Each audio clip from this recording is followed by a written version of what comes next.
sai ka binciki wato tarihin shi kansa ƙaramin minista. Me aka yi magana a kansa tun ina gwamna? Ya aka yi ma ya zama gwamna? Me ba a faɗa ba a kansa na game da irin abin da ke akwai na alaƙarsa da 'yan ta'adda tun ina gwamna? Kuma ya aka yi ina wannan izo zama kuma minista na tsaro, kuma na tsaro ko za ta mata aka ake yi a yanzu. za a ce wanda ake zargi da hannu akan ta'addanci da alaka da 'yan ta'adda da kuma salwanta biliyoyi na gari, shi yana da kuɗi ya tsiyata garin, kuma sannan su suke haƙan ma'adinan ba gwamnati ba, a ce kuma shi ne zama minista kuma na tsaro, kuma a ce jama'a duk an yadda har masu yin dokoki wani suke da ikon su tsige shugaban ƙasa ma ba na su hana minista zama. To kuma ya za ka ce wai wannan ƙasar lafiyar ka kalau, ka ce kuma kana so ka wanye lafiya? Zargi fa ka ce Alhaji. Zargin me ai ba ni na faɗa ba, ka je ka ce Abdul Karimu ya faɗa haka.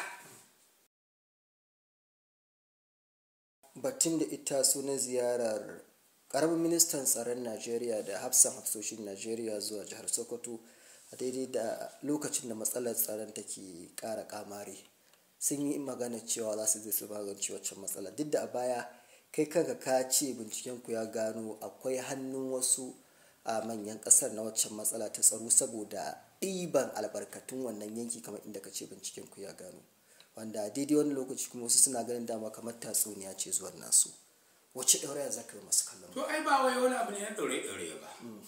Sai ka binciki wato tarihin shi kansa ƙaramin minista. Me aka yi magana a kansa tun ina gwamna? Ya aka yi ma ya zama gwamna? Me ba a faɗa ba a kansa na game da irin abin da ke akwai na alaƙarsa da 'yan ta'adda tun ina gwamna? Kuma ya aka yi ina wannan izo zama kuma minista na tsaro, kuma na tsaro ko za ta mata? Kuma ya aka yi ni Abdul Karimu Ɗayyabu a lokacin zan shiga takara ta in zama sanata na Kano Central Senatorial District a 1983, sai da hukumar zaɓe ta tura ni kotu da gurin 'yan sanda, police da SSS, aka yi mu bincike kwakwaf, aka tabbatar ni Abdul Karimu Ɗayyabu ban taɓa wato aikata kowane irin laifi ba, ban taɓa kwamitin kowane irin crime ba. Na cancanta in tsaya takara ta kowane matsayi in zama kowane irin mai mukami a Najeriya. Aka ake yi a yanzu. za a ce wanda ake zargi da hannu akan ta'addanci da alaka da 'yan ta'adda da kuma salwanta biliyoyi na gari, shi yana da kuɗi ya tsiyata garin, kuma sannan su suke haƙan ma'adinan ba gwamnati ba, a ce kuma shi ne zama minista kuma na tsaro, kuma a ce jama'a duk an yadda har masu yin dokoki wani suke da ikon su tsige shugaban ƙasa ma ba na su hana minista zama. To kuma ya za ka ce wai wannan ƙasar lafiyar ka kalau, ka ce kuma kana so ka wanye lafiya? Zargi fa ka ce Alhaji. Zargin me ai ba ni na faɗa ba, ka je ka ce Abdul Karimu ya faɗa haka. Ni ne na taɓa cewa ina da hannu? Me ya faɗa? Ya ce ma ya sa mutane suka nuna masa cewa suna cima ogunan ɗan adam. Ni na ji da kunne na. In kai baka ji ba ni na ji, kuma ga duniya kace Abdul Karimu Ɗayyabu shugaban rundunar adalci da kake ta nanatawa, tsohon shugaban ƙungiyar ɗan kasuwa da masu wasantu da ma'adanai da ayyukan noma, na gaya maka abin da aka warfaɗa a gaba da shi, kuma ba ma ƙari akan nasa. Yanzu ministan da izo ike ce isa hannu akan a yi auren jinsi, me ba faɗa ba tsakaninsa da Abacha da shi da tsakaninsa da Maduweke? Biliyan ko tiriliyan ko biliyan nawa na dala ake zargi da shi da hannunsa a ciki. Ya aka yi kuma zama minista a yanzu har zai zo isa hannu akan a yi auren jinsi a Najeriya, kuma yana ansa sunan shi musulmi ne? To shi irin kara ce wannan? Wani irin musulmi ne mu? Haka duniya ake a musulunce? Kuma za a ce kuma wannan lokacin ne wa ake musulmi da musulmi cikin musulun? To kaga irin wannan sai muka ce wa wai ne muka yi wa Allah ne kuma muke yaudara junanmu, ko muke hammuna da waye za mu yi wa Allah mu yaudara Allah? To ai ka iya yaudara kowa amma da Allah.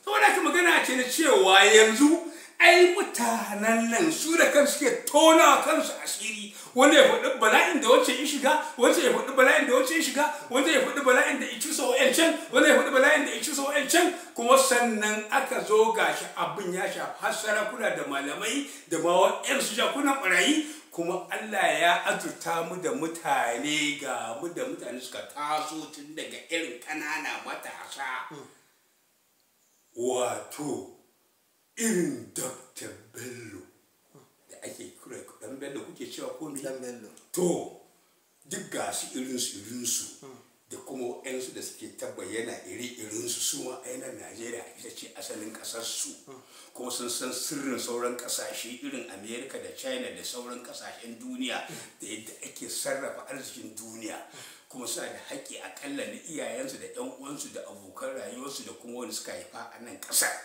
Tilar mu zo mu ga cewa wani irin haɗin kai suke bukata na daga mutanen kirki, mu binciki da dawa muka amincewa akan mutumin kirki ne wanda su zo su yi abin da shafi na da ka taimaka, tun da ba wani mahaluki shi ɗaya zai zo ce zai canja komai da komai, ko da a lokacin da Allah yake aiko annabawa sai da Allah ya azurta kowane annabi da waɗanda suke za su taimaka masa, wani su da za su taimaka masa ne su ba annabawa ba ne, ba kuma mala'iku ba ne, mutane ne wanda da suna cikin batan ma Allah ya shirya da su suka fahimci abin da yake na daga sakon Allah daga gurin annabin da aka aiko musu, kuma su goyi bayansa, kamar yadda muka san annabin ƙarshe annabi Muhammad Rasulullah sallallahu alaihi wasallam, ga Abubakar, ga Umar, ga Usman, ga Aliyu, ga sauransu burjik, ya kasance har Allah isa musulunci kawo yanzu ga su ba su dare amma ana yin musulunci kuma ana mutuwa akan musulunci. Saboda haka wajibi ne mu zo mu ga cewa